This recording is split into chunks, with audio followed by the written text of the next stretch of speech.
Sahabat setia Go Warrior yang dikasihi Tuhan, Shalom. Hari ini adalah Senin 1 September 2025. Kita mengawali bulan September, bulan yang penuh dengan sukacita. September ceria, September ceria.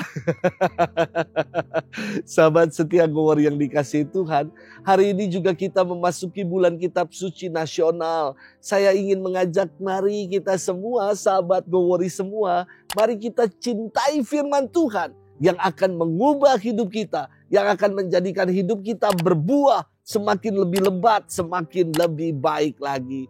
Kita hari ini akan bersama-sama merenungkan firman Tuhan yang diambil dari Injil Lukas 4 ayat 16 sampai dengan 30. Kita siapkan hati kita. Haleluya, haleluya, haleluya.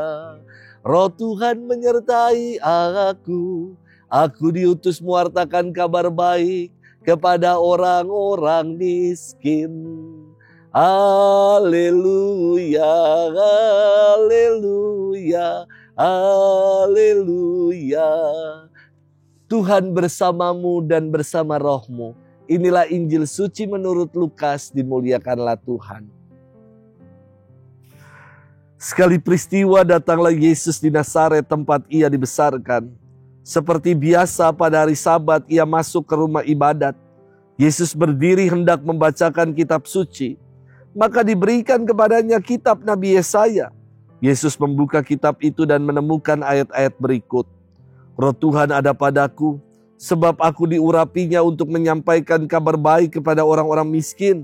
Dan aku diutusnya memberitakan pembebasan kepada orang-orang tawanan, penglihatan kepada orang-orang buta, serta membebaskan orang-orang yang tertindas. Aku diutusnya memberitakan bahwa tahun rahmat Tuhan telah datang. Kemudian Yesus menutup kitab itu dan mengembalikannya kepada pejabat.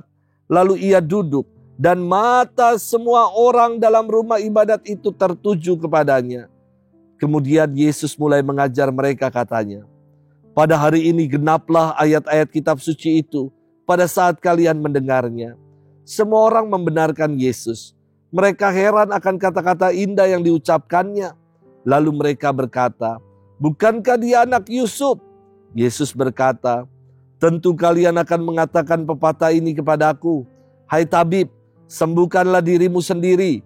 Perbuatlah di sini di tempat asalmu ini segala yang kami dengar telah terjadi di Kapernaum.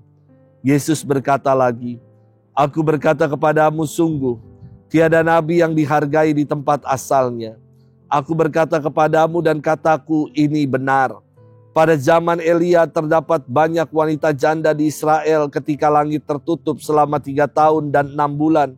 Dan ketika bahaya kelaparan yang hebat menimpa seluruh negeri. Tetapi Elia diutus bukan kepada salah seorang dari mereka, melainkan kepada seorang wanita janda di Sarfat di tanah Sidon.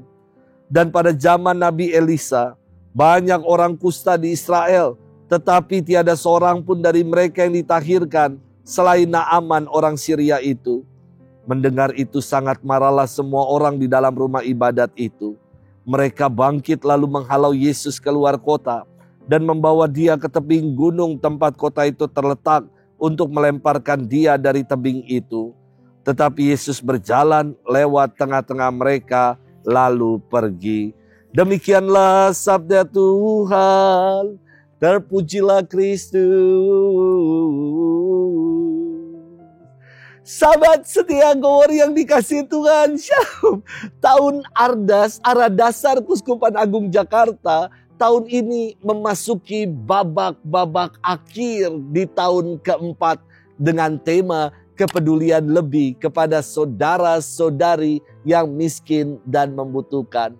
Maka memasuki masa babak-babak akhir, Paroki Pantai Indah Kapuk mengadakan evaluasi.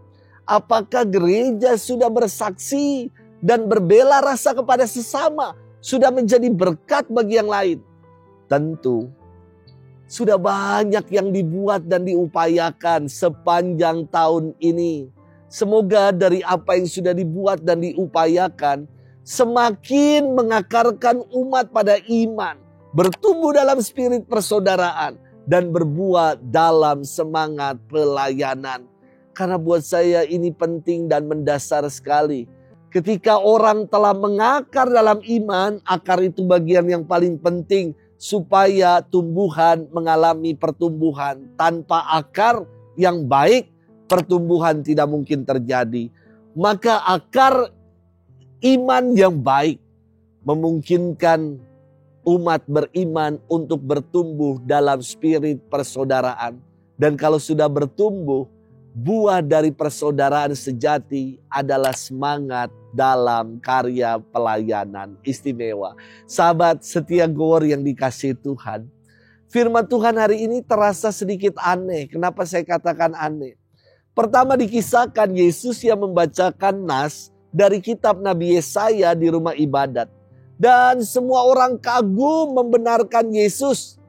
Namun kisahnya beralih menjadi kisah penolakan. Dan Yesus dibawa keluar kota untuk dilemparkan dari atas tebing. Kok bisa begitu ya? Sebentar kagum dan kemudian menolak. Sebentar membenarkan, selanjutnya menyalahkan. Karena mereka berpikir secara picik dan sempit. Orang banyak ini menjadi marah ketika Yesus melakukan karya-karyanya di luar tempat asalnya. Bahkan bagi orang-orang di luar kalangan Yahudi, mereka berkata, perbuatlah di sini, di tempat asalmu ini, segala yang kami dengar yang terjadi di Kapernaum. Inilah kepicikan dan kedangkalan pikiran orang banyak yang hanya menghendaki agar karya keselamatan menjadi eksklusif bagi mereka saja. Sahabat setia Gowor yang dikasihi Tuhan, Yesus memberikan jawab bahwa Elia diutus kepada seorang janda di Sarfat di tanah Sidon. Dan Elisa mentahirkan Naaman orang Syria.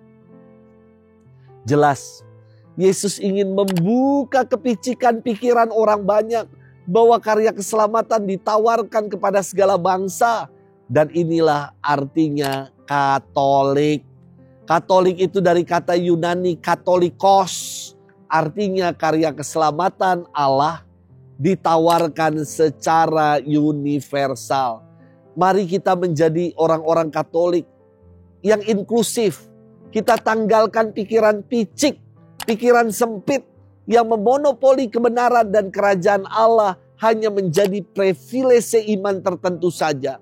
Sebab karya keselamatan Allah ditawarkan kepada segala bangsa. Selamat bermenung. Tuhan memberkati kita semua dalam nama Bapa dan Putra dan Roh Kudus. Amin.